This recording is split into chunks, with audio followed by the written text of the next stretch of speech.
morning and welcome to Rising. We've got just a terrific show for you today. Two great guests, and I'm going to leave you in suspense about who they are and what they're talking about. I'm joined by my friend Lindsay Granger. Nice to see you, Lindsay. Good to be back with you as always, and we're going to start this off hot, I'm assuming. So what's on your radar? I'm sure you'll enjoy discussing this one with me, Lindsay. Here we go. Promises made, promises kept. President Donald Trump has now fulfilled an important commitment to his voters. The president issued an executive order restricting U.S. funding of and support for dangerous gain-of-function research. This research, which was chiefly supported by former White House COVID czar Anthony Fauci, involves deliberately mutating viruses to make them more deadly and more contagious in hopes that scientists can better understand and counteract them. But for years, biosafety experts have warned that instead of making people better prepared in the event of a pandemic, this research could itself cause a pandemic. And, in fact, many scientists, as well as the FBI, CIA, and U.S. Energy Department, by the way, all believe that the COVID-19 pandemic was most likely the result of a laboratory accident, quite possibly due to gain-of-function research performed in China at the direction of U.S. scientific funding agencies under the supervision of Dr. Fauci. It is therefore essential that the U.S. government put a pause on gain-of-function research until there are better procedures in place to make sure there are no more lab accidents. And if this research does have to be performed, okay, well, it should never, ever, ever be conducted in unsafe conditions in a foreign laboratory under the supervision of an authoritarian regime that's careless about human life and won't admit error, like China. Trump's executive order restricts funding for gain-of-function research intended to be conducted in, quote, countries of concern, such as China and Iran, countries that have insufficient oversight, and it also instructs American research agencies to implement stronger safety protocols. These are all welcome developments, common sense developments. Now, it's probably obvious to most Americans that this kind of research is dangerous, should only be performed under the most safe and secure of conditions, if performed at all. But for some reason, the nation's foremost health officials, Dr. Anthony Fauci, felt differently and steadfastly maintained that we had to keep tinkering with viruses even as concerns about this were raised on a bipartisan basis. In fact, it was President Barack Obama who instituted a ban of gain-of-function research in the U.S. in 2014. His ban, however, included certain exceptions that Dr. Fauci exploited. Fauci personally signed off on funding for gain-of-function, even during the time period of the ban. Outrageous. Here was Health Secretary Robert F. Kennedy describing what happened in a recent interview. And 300 scientists wrote letters to President Obama asking him to shut down Anthony Fauci. President Obama declared a moratorium, but instead of shutting down his experiments, he moved them offshore, mainly to the Wuhan lab. And now, the principal institutions of our government, the CIA, the FBI, the State Department, Department of Energy, all say that it is most likely that those experiments resulted in the COVID-19 pandemic. Call me crazy, but I don't think the American taxpayer should be paying for risky research to be conducted under sketchy circumstances half a world away under the supervision of a notoriously secretive and hostile foreign country.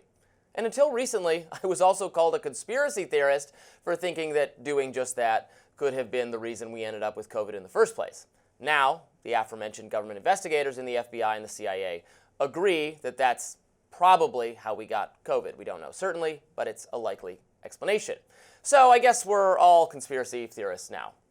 Anyway, this conspiracy theorist would certainly like more scrutiny of Dr. Fauci, particularly during the time period that those foreign gain-of-function experiments were approved by him.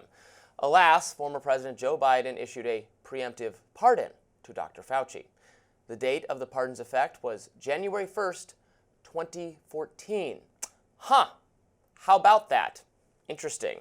And that was my first thought when the pardon rolled out for Dr. Fauci. Why that year?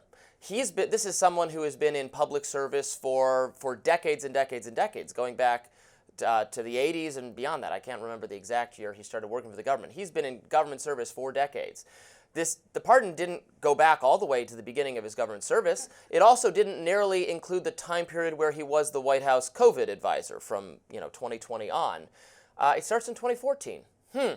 How suspicious? Suspicious to me. What can I say? I think we have to trust experts here and not trust Trump, RFK, and his team.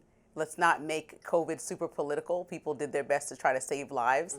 This research, gain of function, is not the boogeyman. It's actually helpful to help us solve things like coming up with vaccines for the flu, and coming up with medicines that we can take and research so that the flu doesn't get out of control. It's just usually a small cold. I know it still kills people, but not to the magnitude that it could, right? SARS, these are things that have been helped by this research. So I think it's important to understand the point of this. It's not just like, oh my God, people are just experimenting like some children in a lab trying to kill us all. I think that's exactly what they're doing. No, I think that's so extreme. And I also, I mean, we wouldn't need the cures to the things if we didn't create the diseases in the first place. It's like, yes, there's, although it is debatable, I've interviewed scientists on the show about how much insight we have actually gotten from doing these experiments, how helpful it's been. for sure.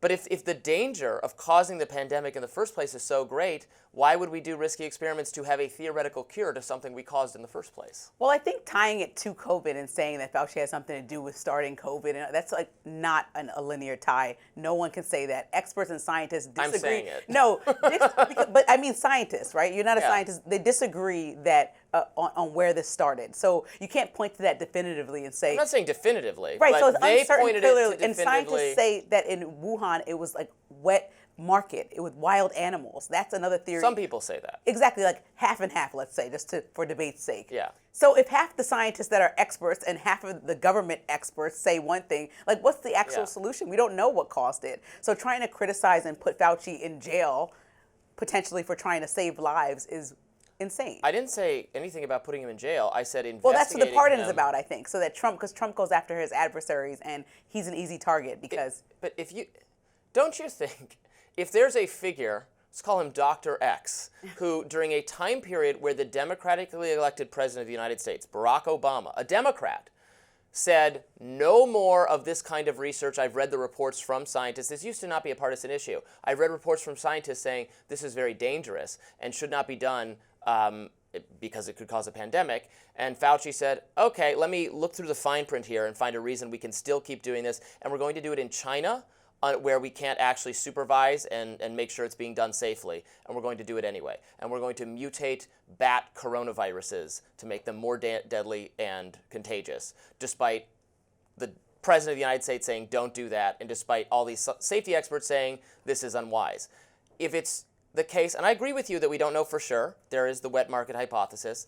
If that's what caused COVID, should there not be accountability for that figure, for Dr. X? I think before we're hit with a deadly variant, the goal is to try to figure out what that deadly variant might be to protect us all. So it's not some case where we need to uncover what the secret plans were to try to ruin us all. That's what I'm saying. I think that Dr. Fauci was trying to figure out the best strategy forward in all these instances. And I think it's important to make sure that there are scientists and experts. If we have him in this position for, like you said, decades, then maybe he might know a little bit more than Barack Obama. Maybe he knows a little bit more than Trump. And maybe we should just trust that these people in these positions might be working with actual scientists to try to come up with real solutions instead of fear-mongering, because you don't know that Dr. Fauci had anything connected to do with the COVID virus and the exact linear path. So it's an argument that's all about what ifs. I really agree with that. I don't think government scientists should not ignore directions from Trump or Obama. We are a democracy.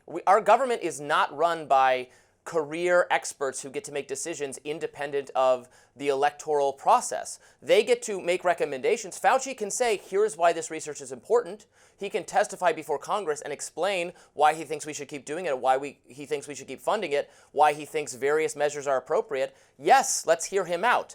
But then our elected Congress and our elected president get to decide what the actual policy is, because they speak for us, the people we put them in power. So I find this, especially with liberals who are like, oh, Trump is eroding democracy. Well, I support democracy, which is why I support the democratically elected apparatus of the government deciding what the research policy should be, consulting the experts, sure, but the experts disagree. And I don't think it should be carte blanche. It certainly shouldn't be carte blanche. I think there should be real oversight and major changes in place. But I don't think that we should pin it all on Fauci and make a big deal and make this political when it's something that is really trying to save lives. So anyway, let's talk about Canada. It's not for sale. That Canadian Prime Minister Mark Carney's message was clear yesterday to Trump, the much anticipated Oval Office meeting. That's next on Rising.